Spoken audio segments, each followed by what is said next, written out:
Meanwhile, in Lotkill, New York, at the home of the Scarlet Witch, Wanda awaits her next lost soul.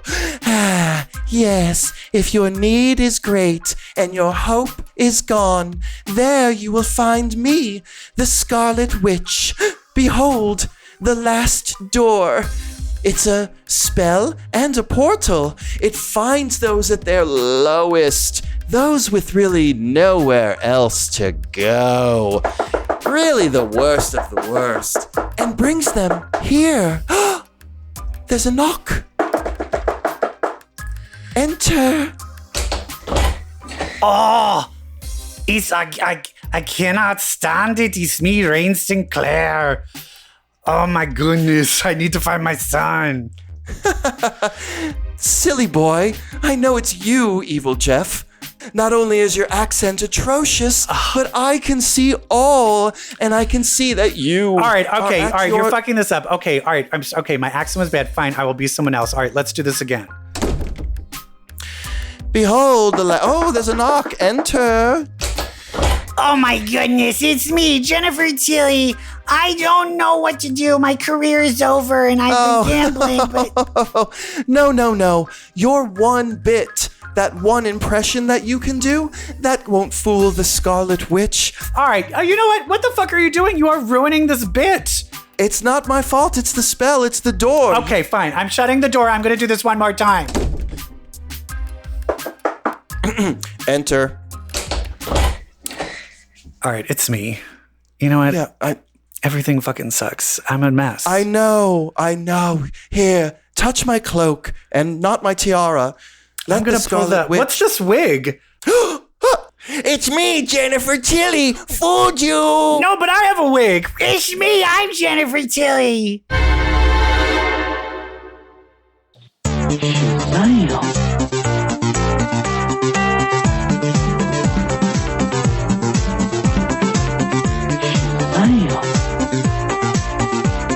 Hi, everybody, and welcome to episode 248, our first episode of 2023. It is I, Jennifer Coolidge, and I'm joined by my host, the Scarlet Witch. Hi, Scarlet. Hello. I'm the Scarlet Witch kidding. now? No, it's me. I'm Brett, and this is EvilJeff. Welcome to That was a Comic Book great Queen's Elizabeth Legacy. Olsen accent, though. I wasn't doing Elizabeth Olsen. I was doing the Scarlet Witch. Not every king in The King and I has to be bald. How you doing, girl? You know, every day's a journey. It is, and an arduous one at that. Well, I'm great. Thanks for asking. I don't give a shit about you. How are things in... It's raining here in LA. How are things in New York? It's Rain Sinclair in LA. It's Rain Sinclair in LA. I know, LA is eating its father. Can you imagine? I did not eat my da. There's a television. There's a pitch for you. It's Rain Sinclair, but she's in LA. Go. And you're like, oh, just total casting couch scenario. Oh, absolutely. It's nothing but faggots. Yeah. Where the guy tries to sleep with her to get the audition and then she eats him. And then it turns out that was her da. Yeah. That was a real da. I didn't know she was my dad. I did not know. The ultimate Moira McTaggart, Rain Sinclair phrase. I did not know. Hi, everybody. I am Brett. This is EvilJeff. This is Comic Book Queers, episode Legacy, episode 248. That sketch was loosely inspired by Scarlet Witch #1 by Steve Orlando and Sarah Pacelli, which we will not be reviewing because EvilJeff didn't read it. Okay. It's pretty good. All right. Even though, I don't have to say it. It's pretty good. And significance, it is the first comic book appearance. Trivia. Ready? Okay. Trivia? All right. Scarlet Witch #1 features the first comic book appearance by which MCU only Marvel character. Wait, what? Do. Kind of like how Firestar was introduced. Yeah. But I'm trying to the think. Cartoon, and then I don't know who. It is none other than Darcy, played by Kat Dennings. Darcy is now officially in the comics universe, and she's a supporting character in Scarlet Witch. Oh, lovely. It's great. It's great. It's actually a really good reveal at the end where, so it's Scarlet Witch's. So we are reviewing it right now. Okay, go ahead. Let's do it. Let's talk let's talk about it. Really short. It's a mini view. She's got this shop. She's got this door. You've heard about it in the sketch. People at their lowest walk through the door. And so each issue will probably be who walked through the door this week. And then at the end, Scarlet Witch says to Darcy, who's just there helping her out in the shop and on her adventure, she says, and then Darcy will figure out why you came through the door or. Oh. So Darcy is at her lowest. Darcy has nowhere to turn. And that's a story that's slowly going to come out later. I know, but I want to have, do you know who her enemy is going to be in this? I already know who the enemy is going to be. Who? Melissa Etheridge, because she wants you to come to her window. Oh. There you go. That's right. And she makes a better door than a window. Correct. Oh, no. Or Adore Delano. She's a door. Oh, she is a door. She's not how can there be a last door when a door is here? It was a good read. I recommend it. Also, Sarah Pichelli draws Quicksilver and Wanda like a little more Romani, which is nice. Oh, nice. Yeah. How about is there any hot topics? Yeah. So I want to talk about something I just did in New York City. Okay. So yesterday, we went to see The Piano Lesson starring Samuel L. Jackson. Heard of him? Mm-hmm. Agents of S.H.I.E.L.D., Secret Wars. Thank you. Agents of S.H.I.E.L.D. Hello, Snakes on a Plane. Pulp Fiction. Pulp Fiction. Heard of it? That movie where he chained Christina Ricci to the bedpost in like some swamp somewhere. Oh, what was that? Black Mamba or something? Black Snake Moan. Black Snake Moan. That movie is crazy. That movie's crazy. What? Samuel L. Jackson. Yeah, right. What was I talking about? Samuel L. Jackson, John David Washington, Denzel Jr., and a little actress we call Danielle Brooks. Heard of her? Yeah. So the three of them are in a show. And I look up at the marquee and I'm like, oh my God, look at this. The Sam Jackson play is directly across the street from the Paul Bettany play. Paul Bettany is playing Andy Warhol in some other play. And both their faces are facing each other on 47th Street in Manhattan. And I send my friend a cute video that's like, look, two Avengers on the same block. Oh my God. So then I go to the show.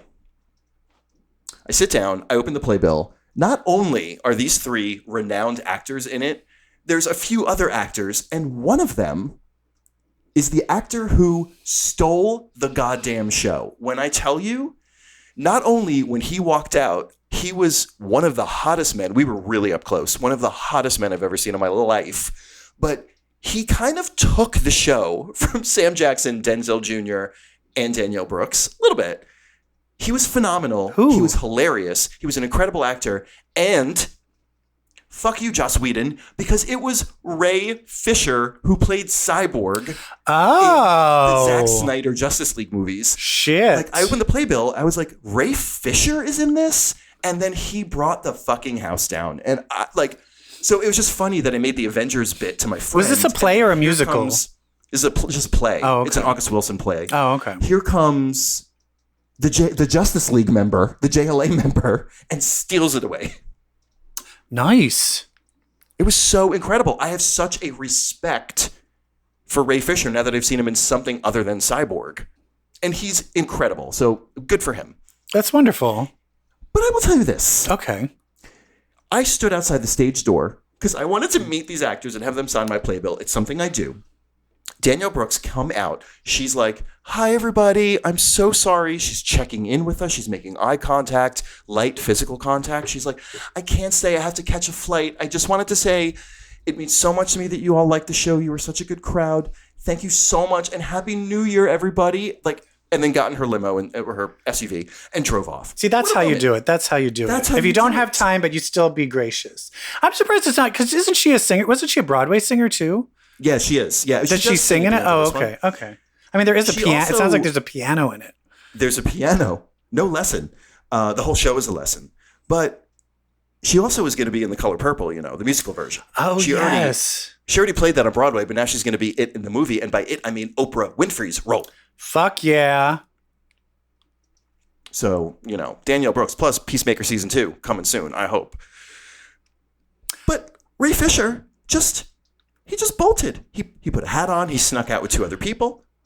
I knew it was him because of his big, massive, muscular frame. Oh, so you're back to hating him. About to this day. So you're like, Josh Whedon was right, asshole. I'm conflicted. But after what he's been through with Joss Whedon, who can blame him? But when I tell you this man is 6'4" and nothing but a wall of muscle, I had no idea. Ray Fisher, who knew? And that's my story. Love it. Let's talk about the X-Men. Hit it. I want your ex.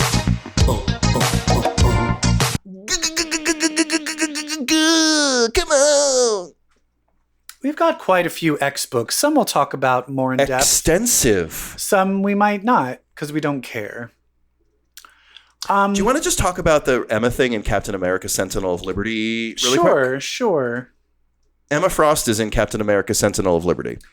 Where it is revealed that they fucked. Wait, what? What are you talking about? Did you not get the read between the lines? No, I'm on no.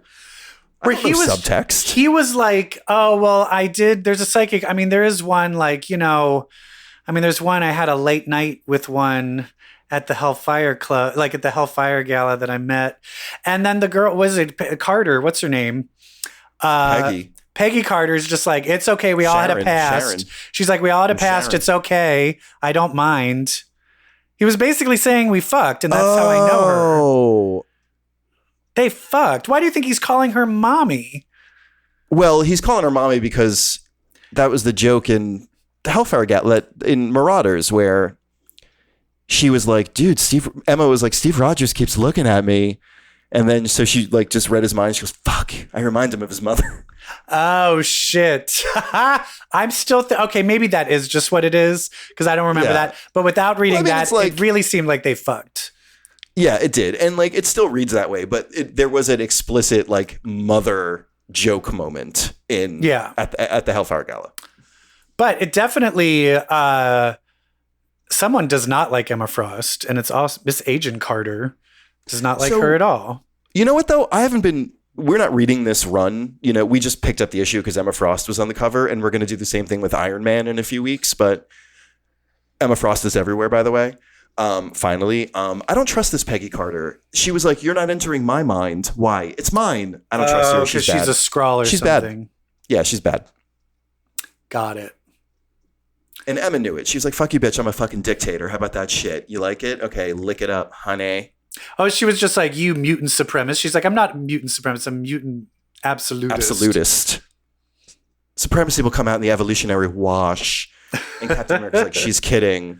And Lourdes was like, she's not. But here's the thing. If I may analyze Emma Frost, she was both kidding and both not. Captain America knows the side of her that is like the Emma Frost that is kidding, saying that she's kind of a genetic dictator. And then Lourdes knows the side of Emma that she's kind of like, she would be serious. Yes. But we have to be careful. Just shout out to the writers. Let's be careful when talking about fascism, because, in the past, it was like, haha, that was that old thing in the past. We can make whatever jokes we want. Now it's like, ooh, but it's kind of maybe happening. So everybody tread lightly. Maybe a third of the country. Yeah, so maybe tread lightly. Tread lightly, dicks. I will say, speaking of which, I just saw TikTok where someone was showing a crazy woman who was like, Donald Trump is the archangel, like Ariel, and JFK is Q from QAnon, and Jesus has returned, and all three of them are going to bring the end of the world. I was like, hell what? Yeah, honey. I was like, these are people that are allowed to live. She's like, and that's my new screenplay. You didn't stay for the end. That's my new screenplay. I'm not crazy. Anyway, I would say the Emma Frost in this issue, I think she's written a little too. She's great. Written a little too mean. I don't know. But no, she's perfect. Let's have some fun with it. But it's not. She's a little too mean because she's like with a bunch of losers. She's like with a bunch of hobos. And then she's like, "Oh, and what's your team called? The Invaders." A little rapey.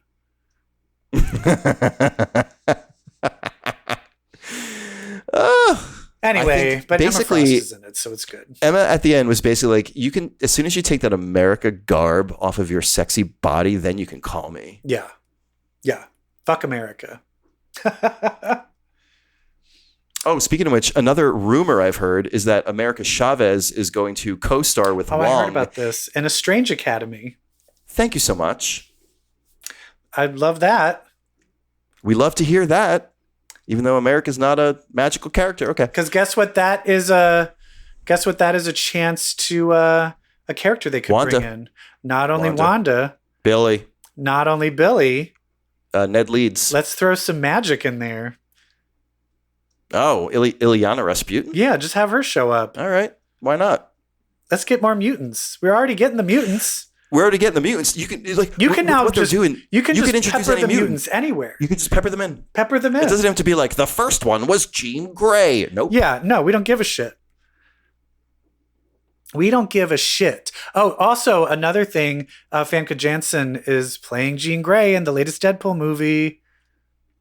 Wait, what? Yes, she's been confirmed as a cameo.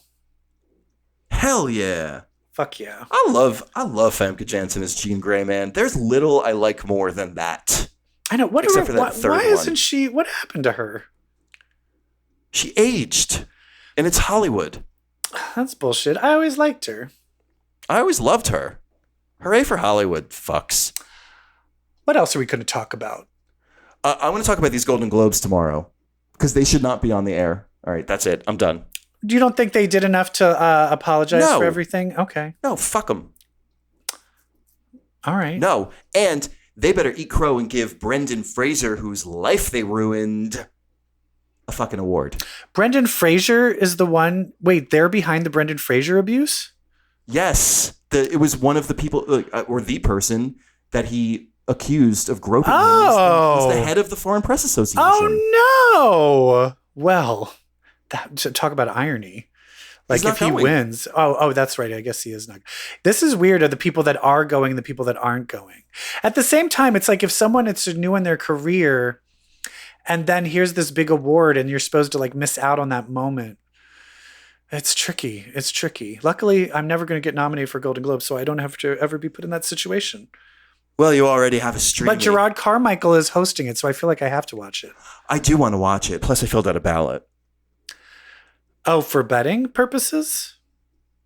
Office pool. Office pool? Oh, okay. All right. All right, let's move on to X-Terminators number 4. And it just kind of came to a typical ending. I feel like there's one issue left. Oh, that's right. There is one issue left. But I feel like it's kind of losing some of its steam.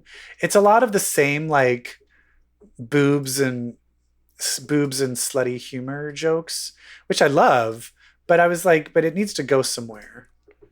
Yeah, I think it's going to go to, well, I thought this issue before this issue I thought was pretty hilarious. I mean, I love, at least they're booby and pee-pee bits, right? Yeah. If it's going to be repetitive bits, at least it's bimbo bits. Yeah. Which, Leah Williams did say this was a grindhouse genre, and this is a purposefully exploitative book, which is great. And that's the humor. Like it's the genre. So every time I feel what you're feeling, I'm like, oh, but it's Grindhouse. Yeah. And Grindhouse didn't really have more to it than blood and tits. I love that. The Quentin Tarantino, was it called Grindhouse, the whole thing together? Or is that just... Yeah. Together it was Grindhouse and it was Planet Terror and Death Race. Yeah. Oh, that was a great movie. Both of them. Both of them were excellent, but I really enjoyed the Tarantino, the second one. The one with Kurt Russell. Yeah. Loved it. So anyway, it's I loved it because it was all about a movie's portrayal of women. You know what I'm saying? Just like this is, kind of. And basically, it looks like it turns out Dracula, like they end up escaping.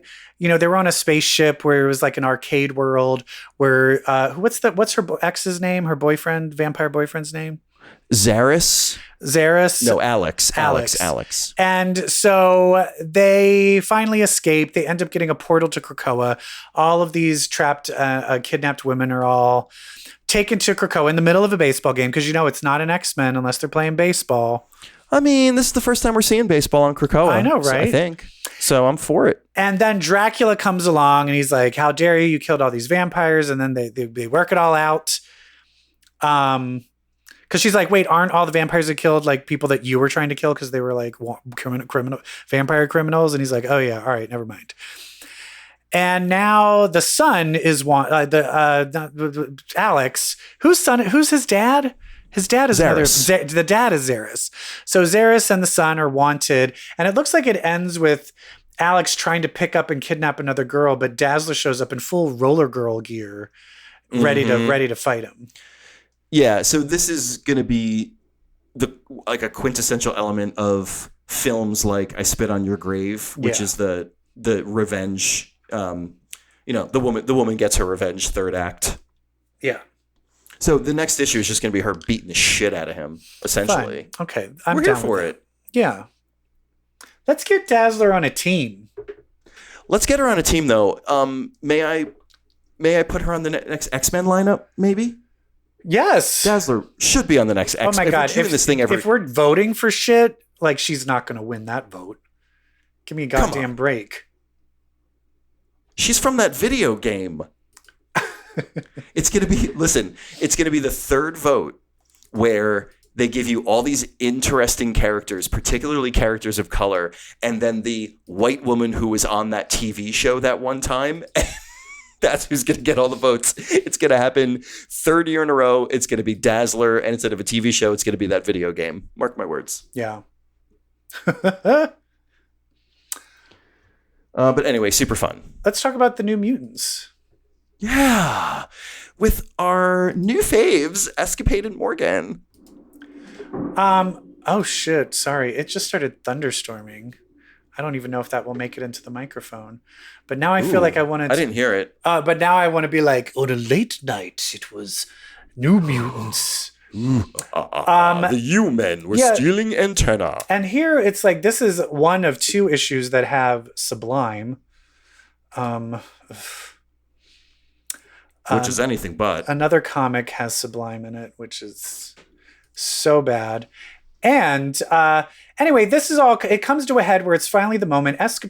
Destiny told Escapade that she was going to switch places with Morgan while she was falling, causing Morgan to fall to their death. Right. And then they realize at the end of last issue that they are at that location. And this is going to be the moment. Yes. And it's, what happens? Now I'm like, what? Well, there's a lot of escaping. I mean, it's a big action issue. There's a lot of escaping where Rain is doing a pretty great job at leading these kids out. They're starting to work together. Escapade does some fancy switching, and like she does like triple switching, and then that's what it is. She switch everybody around. She does a triple switch. So even though she does switch, she triple switches it back. But luckily, her friends, the X-Men, the New Mutants, use their telekinesis to save her. And the other thing I liked is Morgan, who can only turn things to chocolate, ends up destroying the big like weaponized pathogen or whatever. Right. And turns it into chocolate, which is kind of brilliant. It was so sweet. It was like, I turned it into chocolate mousse like hours ago. But yeah, and like what I liked is it's revealed that Emma and Destiny kind of lied to her. Yeah, they were like, oh yeah, we knew you'd survive in the end, but we needed to like give you some motivation. We needed to like kick you into, yeah. But it ends with them being like, but is she still not ready for what's to come? What's to come? What does that mean? I don't know, but I like that Emma and Destiny are working together. I do. Mm-hmm. I bet Destiny's got a little crush on her. I would. I want there to be I want there to just be like some lesbianic Emma Frost, Kitty Pryde, Destiny, and Mystique. We'll get a little bit of Karma, Bling. Who are the other lesbians? So am I missing somebody? Oh, tons. I want just like a full lesbian roster, and everybody dates and breaks up with each other in the same Yes. arc, like the same. I run. want the L word Yeah. in an arc. Yeah. I want more lesbians than that boat from Hacks.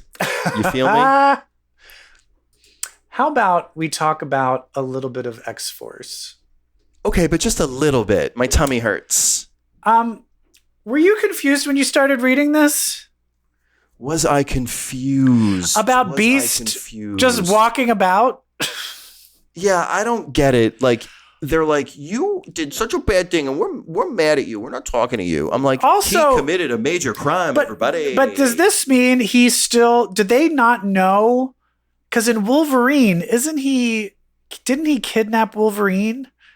And didn't somebody free him?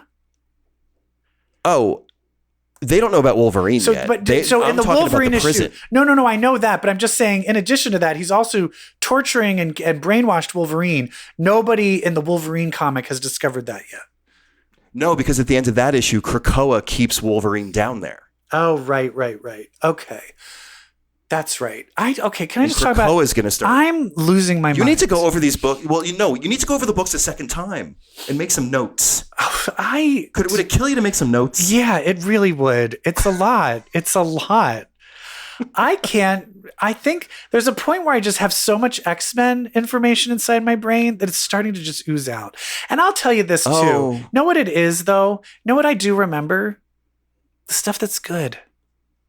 Hey. And this is the thing that it comes down to. When it's like not good, my brain is like, you don't need to remember this because it's stupid. It's like you're always on some kind of psychedelic, because that's how I feel like what happens to you on psychedelics. Yeah.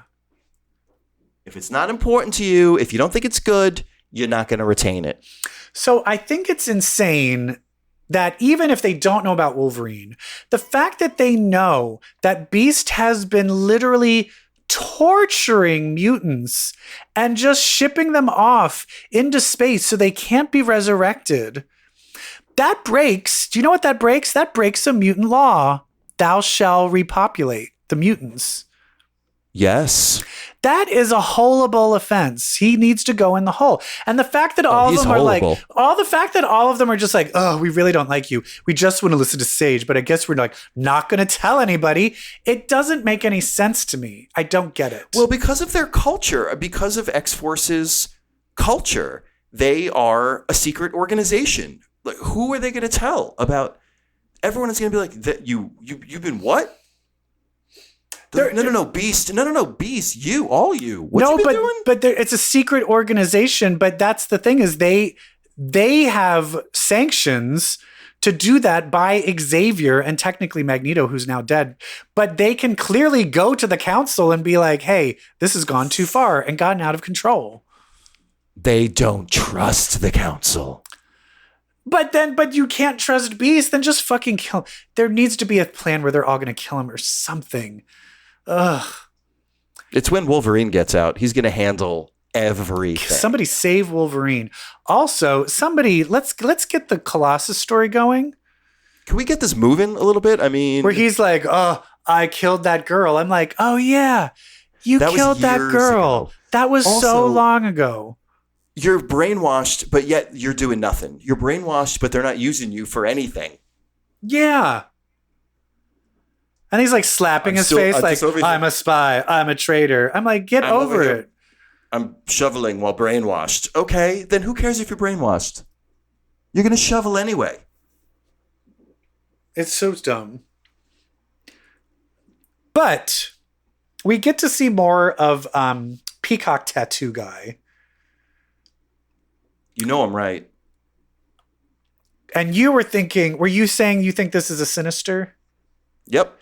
So, because clearly in X-Men Red, we're just going to jump ahead real quick just to is that Brett made the prediction that the guy in that goddamn Epcot ball, Orbis Stellaris was a Sinister, and it was.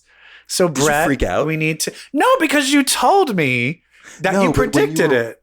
You son of a bitch. When you were reading, you didn't read that data page right before, I bet. What do you mean?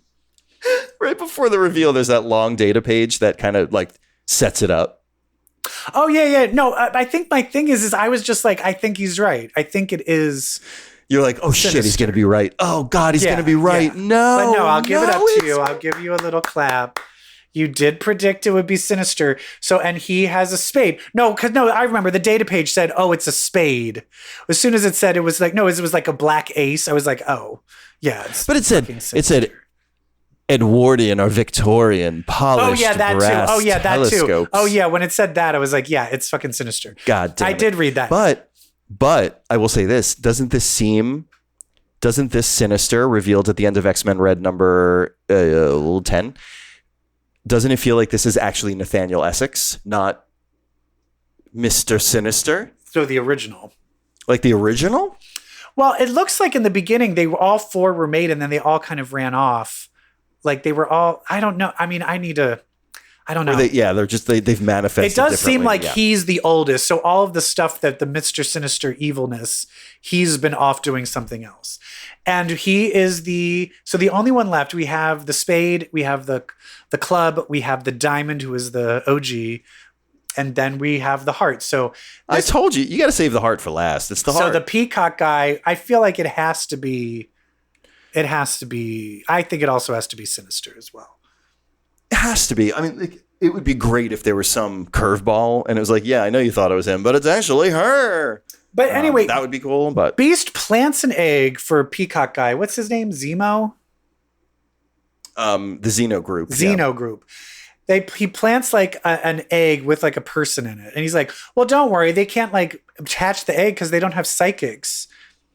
And of course you see him with like a little boy psychic.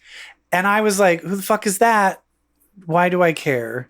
And apparently I had to look it up, and there was that whole Quentin Quire when Quentin Quire had his little orphanage and he had to like save all those kidnapped babies, but some of the babies were still like, he's like, we didn't save all the babies. There's those two are still missing. And that must be one of those kidnapped babies, I guess. I did not remember any of that because I hate the X-Force book. Wait, were they cloning Quentins? Is that a Quentin clone? But that's the other thing, is it's hard to tell because I don't remember what Quentin's real hair color was because it's been Listeners, pink for so long. You, and you. Is that little Quentin? It's either little Quentin or it's one of those kidnapped babies. I will say, because it's a pink telekinesis, that makes me think it could be a little Quentin. And maybe that's how they're bringing Quentin back. That's so sinister. Oh, do you know what would be cool if they did like this is the body of Quentin, so we can't resurrect him. But you know what? Let's just load his memories back in. And so he's like a little kid, but he's like an evil Omega genius. Oh, God. That would be kind of cool. That would be cool. And then have him in somewhere that's not X-Force, because I don't like this book. You know how I knew that that Orbis Solaris was definitely going to be Sinister? Because X-Men Red number 10 is the last issue of X-Men Red number 10 before we get into the Sins of Sinister. Like there's no X-Men Red number 11 that I know of. Oh. Because it's going to turn into Storm and the Brotherhood. Oh. Well, let's talk about X-Men Red. Yes. This is the problem with Storm, is that I'm never worried for a second. I'm never worried for a second and that anything will fucking happen to her. I need a character that is totally Teflon, totally free from danger, like an old like serial hero. Yeah. Like, and you know what this is? Always know. You know what this is giving me? Back in the Morlocks, when she had to fight Callisto and she fucking flew the blade through the blade and she just fucking catches it with her hand, and everyone's like, "Oh fuck." Like, that's where he's like, oh, we're going to fucking duel. I have the powers of the sun, bitch. I'm not held back, bitch. And she's like, uh-huh. Oh, by the way, I was holding back, bitch. So now we'll both bring it, okay? I was just like, oh, it's so good. It is so good. But what I loved is it wasn't just her that took him down. No. And this was kind of the theme of the run. This whole thing about the mutant circuitry and how the Iraqi are anti-help. help is offensive until now. to the Until Iraqi. Storm is like, bitches, help Until is a good Magneto thing. and Storm. Like them seeing Magneto and Storm work together to take down Uranos, like that was pivotal for the Iraqi. And that wasn't the only example. There have been other times on mutant circuitry and helping one another. But it's that they finally opened themselves up to teamwork. And basically, what's the water guy's name? It's with an L. Lodos Lagos? Yes. Lacuna. Lacuna. Yeah. He was basically the whole time providing her with oceans of water. So he's like, I'm burning everything up. Like Vulcan's like, I'm burning everything up. Why the fuck where's this? Where are you getting this ice and snow? And she's like, I still have it. And that was what's great at the end when she fucking beats him. He's like, oh, you needed help. You're so pathetic. And she's like, but I won. So, and what? Like, it's so great where she's like, do you think I give a fuck? That's why you lost, because you're so pathetic. It's like you just care about your fucking dick, man. It's such like a dude. It's a very like dude versus woman thing where it's just like absolutely that you lost because you are a fucking dude, loser. yeah.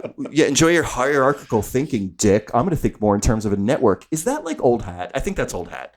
But I just love that she's like, the more the merrier. Together, strength in numbers. Exactly. Let's figure out how to work together. It's great. And the other problem is, not only is Storm, did Abigail Brand miscalculate the powerfulness of Storm, she also miscalculated Mr. Roberto as well. Oh, she sure did. I tell you what. She sure did. The way she discovered it, this is why this book is so well written. The way she discovered it, when she saw Mentallo betrayed her, she's like, but I paid you off. You just do the highest bidder. Who could have paid you more than me? And she's like, oh, shit. And then he's like, hi, it's me, Roberto.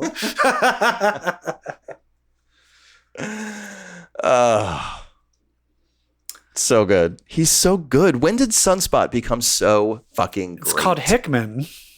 When he joined the Avengers with Hickman. That's right. Lactuca is the one who knows where everything is, the one who helped Manifold. What is Waterpurse's name? The sexy axolotl? God damn it. All right, well, it's easy. It's in my brain. It's in my brain. Someone's yelling at us right now. If you're gonna listen to this, we're old. We're losing it. Just be like, oh, those old times. We're like your grandma and grandpa that are just like, oh, what's the name of that girl from that show that did the thing? That's us.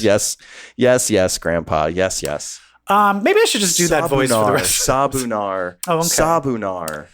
And yeah, if you want like detailed, I know everything, go listen to Cerebro X. If you want to listen to a faggot that knows everything, go listen to him. If you want to listen to two fun people just having fun and shooting the shit, then fucking listen to us. His brain is the opposite of ours. When I met him, I was like, how much fucking preparation do you do for that show? And he's like, not really any. I was like, oh shit.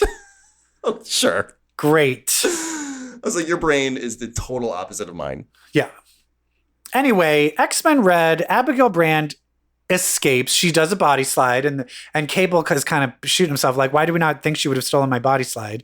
So she body slides away, and but she body slides right into No Name. The one name I can remember. Yeah. Right. The Fisher King. The Fisher King. He knows her real name, her alien name. Yeah. Is that, does he really does have a power? That his power is that he knows who everyone is? That would be kind of cool. That would be cool. Or yeah, I just like what they're doing with nothing. His power of having nothing. And it's so... Yeah. He's impressive for having nothing. It's like Michelle Yeoh's character in Everything Everywhere All at Once. That's why she was so powerful. Because she was the worst. Because she was the worst. This book is fantastic. Fantastic. It also, because it had a theme, it had a core idea, that of togetherness and teamwork. Yeah. Noah tried to have a theme. The Marauders. EvilJeff, it finally happened. It's been, since, I don't know, the House of X #1, I actively chose to not read an issue of X something. I started to skim it. I don't like it, so I kind of was skimming it, and it was just a lot of battles. But when you just watch the battles, where it's like, I'm gonna have one battle between Storm and Vulcan, and then it's gonna cut back, and then you kind of see Abigail Brand versus Roberto, and then we also have Cable versus the Orbis Stellaris. And those progenitors. It's like simple and engaging. It's just like everyone's in the same suit. You have to read the sides. Everyone's fighting everyone. And it's like everyone's turning into a bad guy. No, I'm a bad guy. Oh, and then, we're saving these people. But oh no, all those people, the Archaea, they're now the bad guys too. Oh, so everyone's a bad guy, but not Sublime. Oh, but do you know else who is here? Strife. Strife is here and Sublime. Strife, what are you doing here? And then Kitty Pryde's like, hey, Strife, I'm going to get you. And he's like, I'm a telekinetic. You can't phase through me. And I was just like, why are you adding more things? Why is everyone going to the same time 2 billion years ago? I don't like it. So anyway, let me get to the parts that I actually did like. Oh. Is that at the end, they were like, hey, by the way, Cassandra, I'm going to beat you the fuck up. Kitty Pryde beats the shit out of her and is like, I'm leaving you here and fuck you. And she's like, what do you mean? But I read your mind. And she's like, no, one of Somnus's powers is he can lock memories and hide them from all psychic ability. Oh, of course. In his dream world. So they all had a plan the whole time to betray her, and they hid it inside of Somnus. And then at the right time, it came back to them. And she's like, oh, and then she was like, why are you doing this to me? And she's like, it was like total Princess Bride. She was like, you killed my father. Thank you, fucking She's like, God. you killed my father, so I was always going to kill you. Thank you. Oh my God, thank you. So a little case of us being impatient. Yeah. Okay. So finally you're like, oh, okay. Because the whole time in the beginning we were like, why are they doing this? She killed and genocided millions Her of people, father died, including her on father. Genosha. Like, it's so insane to me. So at least that was like, okay, we paid that off. But it's hard to pay it off when it just made no sense. The fact that Cassandra would believe it makes no sense. Anyway, they also decide the 3 people that they brought to the present that then went back into the past, they decided to re-resurrect them because they were all just like, we're all going to stay here. And she's like, no, but we need to bring you all back. It came back. And she's like, you actually shouldn't have come back. And we can die. It's fine for us to die. We don't belong there. It's fine. And she's like, oh, so that just meant, we never should have done anything. Oh, God. I mean, I guess they did beat Sublime, but I bet you they would have beat Sublime without them. They would yeah. So what? Sublime wasn't a problem in the present. But when they came to the present, they decided because they had those people's they already had them in the system, they resurrected those 3 people that they brought back again. The gravity lady and the guy that could eat anything and the other guy. Great. I love that we're inventing more mutants when we've got an island of the 1,050 that we've already invented. But here's the one thing that was good.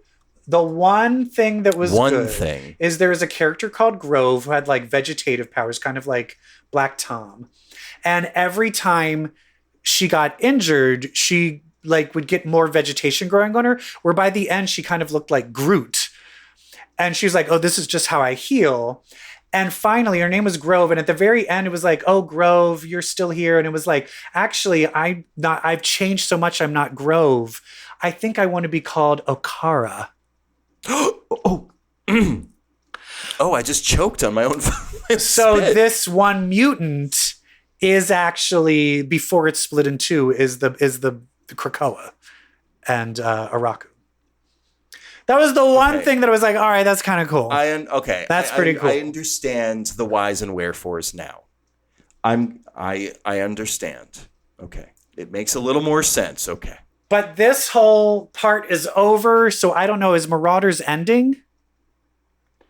I know there's 3 books that are being like AOA retitled. I'm not sure if Marauders is one of them.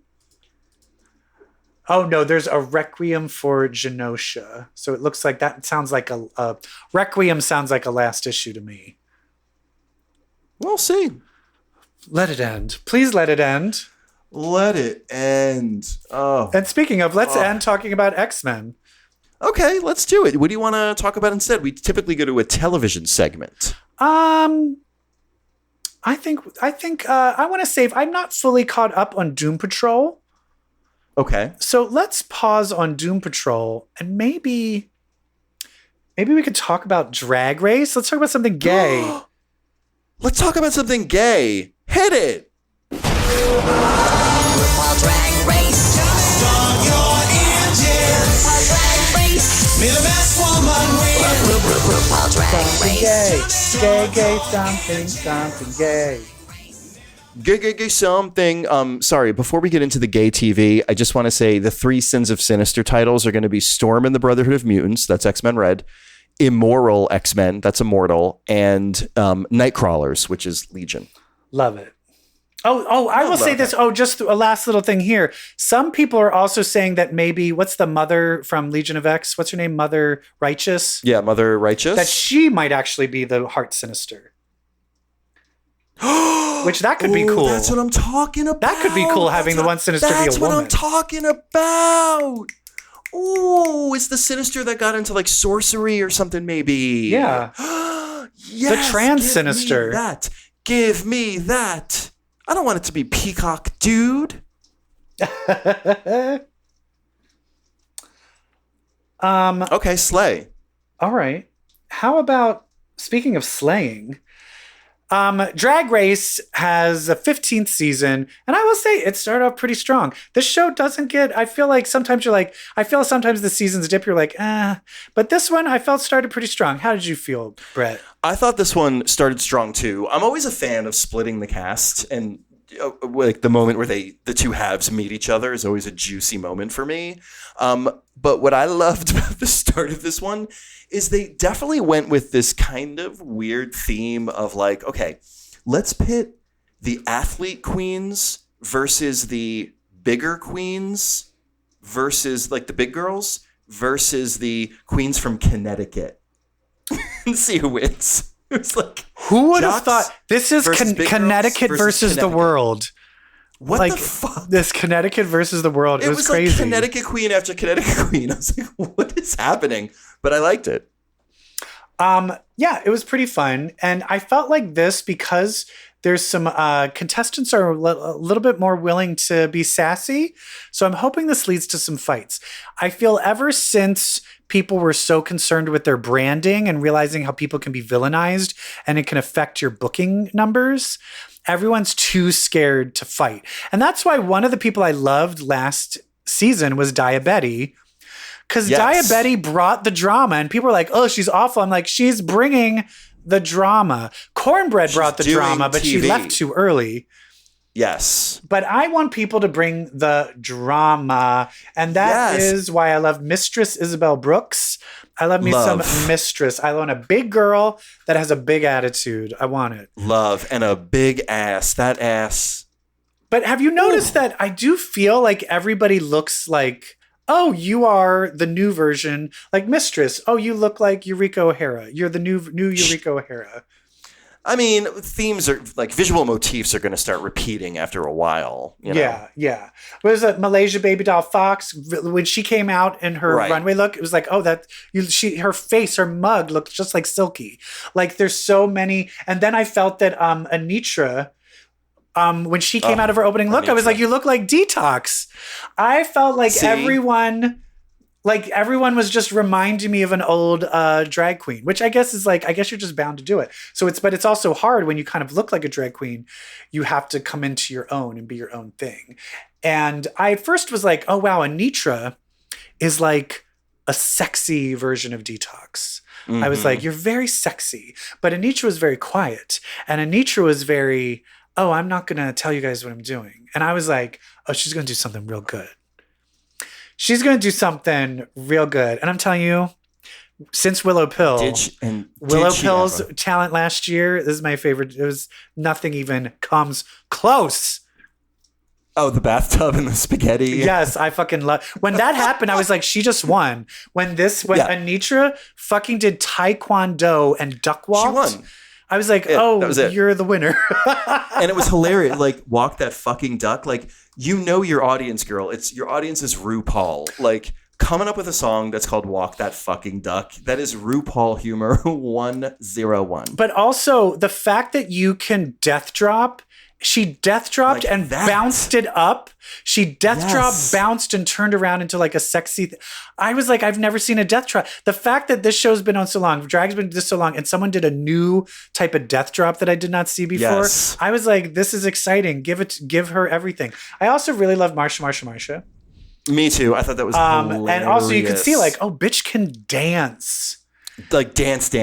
When they had the choreography fight, her and Maya what's her name? I'm forgetting. Aura, is The it? trade of the season. Aura Mayari. Yeah, Aura Mayari. They were battling over who's going to be the choreographer. They probably Then I should saw have. them both dance, and I was like, you probably probably should have given it to Marsha. Exactly. Because she was incredible. Although And Aura the bit was Mayari, I mean, hilarious. is so hot. very So hot. So I agree with trade of the season. I thought she was a little bit braggadocious of being like, I'm the trade of the season. yeah. Don't But say how hot you are. Yeah, she defended herself on Twitter. She's like, no, the producers told me that. And I was like responding to them saying it. And then they edited it to make it look like I said it. but then Jax was also great, who jump roped with her hair. Jax was incredible. And Jax is also very hot. I feel the trade of the season Very are hot. Aura, Jax, and Anitra. Here's the sad Absolutely. part. Sugar and Spice. I've seen their TikToks many Sure, a who time. hasn't? And I'll tell you this. Aesthetically, these two little twinks are gorgeous. Have you seen them? Like, their toplet, their bodies. Oh my God. ripped. Forget it. No, I've been looking at pictures. Yeah. No sexual energy at all from them. None. Zero. Zero. I do not find them you're attractive at 23? all. They look like Not at all. There's dolls. Nothing attractive. They look like little dolls. And there's just nothing there. But I will tell you this, when they started out, those two little TikTok, I was like, this is going to be painful. But then when they performed, I was like, oh, this isn't bad. I'm it surprised. actually was pretty good. It's And kinda I actually good. thought Spice is better than not- Sugar. Spice is better than Sugar. And here's what's going to happen. Sugar's going to get eliminated and Spice is going to have to make a decision. Do I stay or do I go? Oh, she's going to stay. No. What's going to happen is Spice and Sugar are going to be in the bottom at the same time and have to lip sync against each other. Yes. I do say one of them, and it'll be Spice, who'll win. I do say she leaves with her sister. That would be insane. I say she leaves with her. She says, you know what? I love Sugar more than I love the crown. So All right, I'm going with so her. next, fuck that. If that happens, I hate people that self-eliminate. I hate it. Ben Delacreme. I only like the only one I actually respected was in UK. What's her name? Eliminated herself because basically she was like, I'm having a mental health crisis and I need to. I'm like, okay, girl, go. That's good for you. Yeah. But like yes. when Ben Delacreme did it, I was like, oh, come on. What are you doing? Come on. But right now, Irene Dubois got eliminated first, and Unfairly, I thought. After the lip sync. the lip Ice sync Water was bit pretty even. I felt it was pretty even. Unbelievably stupid. Yeah, you did. I felt the lip sync was pretty even, so it could have gone either way. I didn't think either of them. I felt it was weird when I watched it. I felt Irene's face was selling it more, but everyone I watched it with were like, "No, Amethyst is like feeling what the song is actually about." Like Amethyst is I'll give doing her the that. song where Irene Yeah. is just doing herself. And I was It's like, doing I can drag see it. But lip that's why I syncing. felt like it literally could have gone either way. I think when it came down to it, that water thing was so bad. It was so bad. I did empathize with her when she was like, it's a longer bit and the way I edited it down was wrong. But then it's like, did you not practice the edited down version? I'm wondering if maybe she had the longer bit and then they were like, oh honey, this can't be 20 minutes. This has to be 3 minutes. And then she was like, oh no. Okay, I'll do If this. that happened, then I can understand more. But otherwise I'm like, did you not show this to people? She says she's done it with success. I'm like, okay. No, but the shortened cut version. Oh, the short. Yeah, No, I'll tell you this. clearly One day not. I decided to go do a stand-up set. I'm going to tell you a story of trauma. I decided to go do a stand-up set, and my friend was like, it's 5 minutes, 5 minute set. And I was very nervous. I had only been doing stand-up for like maybe a few months. And I decided to go to Meltdown Comics, where they did like a thing where you're like, oh, we're gonna pick names out of a hat. And I saw everybody I recognized from like Comedy Central specials, and I'm like, I do not want to go. And of course they called my name in the hat. And I'm like, fuck. And they're like, okay, well, everybody has a 3-minute set. I was like, fuck, I prepared a 5-minute set. So in my head, I'm mentally trying to cut out 2 minutes of my set, but I'm like, fuck, this one's a long story. What do I do? Shit. And then the 3 people before me was like, you know him from his Comedy Central special. Oh, this is one of my good friends. We were on the road together. And then they're like, and then here's this Jeff Maccabin. And then I got Here's some faggot. and bombed. Like, it was the hardest bomb I've ever bombed in my life. I was not able to get back into a stand-up set again for like 8 months. It was so traumatizing. But it was the fact that I had a 5-minute in my head, and trying to cut it down to 3 minutes, I chose the wrong things. Yes, and it happens. didn't work. I actually thought that was like, I don't know, as forgivable as Amethyst's. Like, she just blew her bit too, but she didn't cut that one down. Like, she just did the whole payoff like right at the beginning. My problem with Amethyst is that if you watch on Netflix, they have like the best of gay comics. Like, it was at the Hollywood Bowl, I think, or something. It was a special, and it's just all of these gay comics performing. And Patty Harrison, who is the next genius of our time, was like, I don't have anything. I'm just going to sing a song like Stevie Nicks. And she sang a song doing a Stevie Nicks impression called I Left My Baby at the Beach. But then by the time she got to the chorus, it was like, and now my baby looks like a raisin. And then you're like, oh, she's talking about like a real baby. And she's like, I'm not going to go to jail. Like, and it was so fucking funny that I was like, oh, this is kind of the same bit, but it's like she gave it away right in the beginning and she didn't pay it off. Oh, well. Yeah. It just, and then just flatlined from there. I don't know. I'm worried about episode stage. Yeah, that's another. I think that's really bad. The other problem I have is that I'm worried about is episode 2 is always, we're going to get rid of a favorite. Episode 2, it's always a surprise. Like, oh, I didn't think they'd go home yet. Episode 2 is always I didn't think they'd go home yet. Shit. Like last year, that girl, Alexis Hunter, I think her name was, from Puerto Rico, who was like Alyssa gorgeous. Hunter. And Alyssa, she was like the trade of the season. Everyone's like, oh, you're fabulous. Your looks are amazing. Got sent home. Rakim Sakura got sent home second. They always like to send like a front runner home. And so I'm nervous. God damn. I'm nervous. Better not be Sasha Colby. My top 4, let's end this with Oh, no way. My top 4 right now are Anitra. Yep. Marsha. Yes. And then Sasha Colby, and then a tie between Yes. Mistress and Jax. I need to see more. I'm going to say Anitra, Sasha Colby, Princess What? and Jax. Princess No, Poppy? no, Marsha. I just love okay. Princess Poppy because I think he's so cute. Not Princess Poppy, Marsha. Okay. Jax, Marsha, Anitra. Mistress. Oh, it's hard. I guess Watch we'll Mistress see. go. We'll see as the weeks go on. As the weeks go on, we will talk more about Sins of Sinister. We'll talk about the X-Men. We're going to talk more about Doom Patrol. We might also talk about a movie I saw about a crazy, campy robot girl, but I'm waiting for Brett to We're see doing it. that next week. Yes. I swear to God, we're doing it next week. And I'm also forcing Brett to keep watching certain gay shows so we can talk about more gay shit. Let me tell you, that spanking scene in episode 2 of Love in the Air. Uh-huh. Oh my God. I'm telling you, you need to get to the 3rd episode because that's when dicks go into butts. Because it wasn't like we're having sex and we're spanking. No, it was you were bad. You were going to be punished. Get over my knee right now. And it's so ridiculous. It's so cheesy, but he was like, fine. Oh, yeah? Well, guess what? I'm going to make you fall in love with me. It's so stupid, but I fucking love it. I love it. I will tell you this. Love in the Air. Watch Love in the Air, everybody. But we only have one more normal episode before we have our 250th episode, Brett. Wow. Where we're gonna do some changes and some overhauls, maybe some new music. Maybe a new Some new host. music. You're fired. No, I'm just kidding. Wait, what? Please Put me out of my misery. put me out of my misery. Although it must That'd be like, pretty. here's episode 250. We forgot we were going to do something.